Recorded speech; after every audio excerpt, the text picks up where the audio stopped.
Christian says you've got this special week planned. It's sort of a crazy festival. Special ceremonies and dressing up. That sounds fun. What time is it? 9 p.m. That can't be right. The sky is blue. This is what 9 p.m. is like here. It's like another world.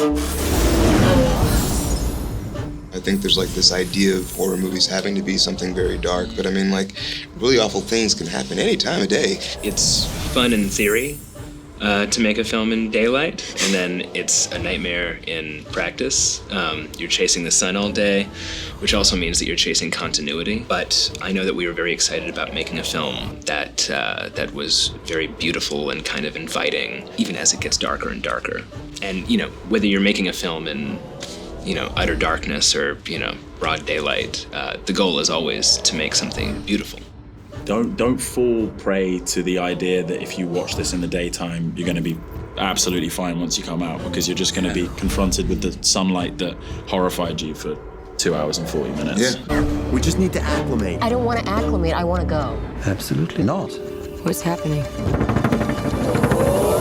I think that everybody who goes to see the film has a very personal response to it, and they're going to have their own way of dealing with it. So I don't think there's any way to prepare anybody for it.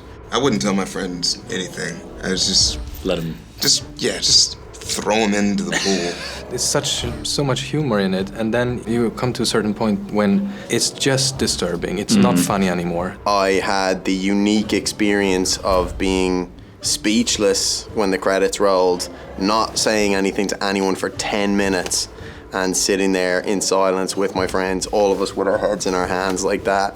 And that's never happened before. There was no, well done, you were amazing. It was just like, oh my God. I don't mind you going. I just wish you would have told me, that's all. Dude, she needs a therapist. You've been wanting out of this stupid relationship for like a year now. Okay, guys.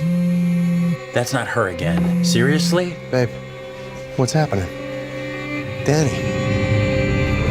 I think it's probably also going to encourage people to reflect on their relationships, be it romantic relationships or kind of platonic relationships. This is kind of as much an exploration about how you treat your friends and your loved ones as much as anything else. And for that to be the access point before things get quite horrifying, it's really clever. It's what Ari does so well. He'll use relatable themes like grief, like loss, like breakups, and that's what draws you in.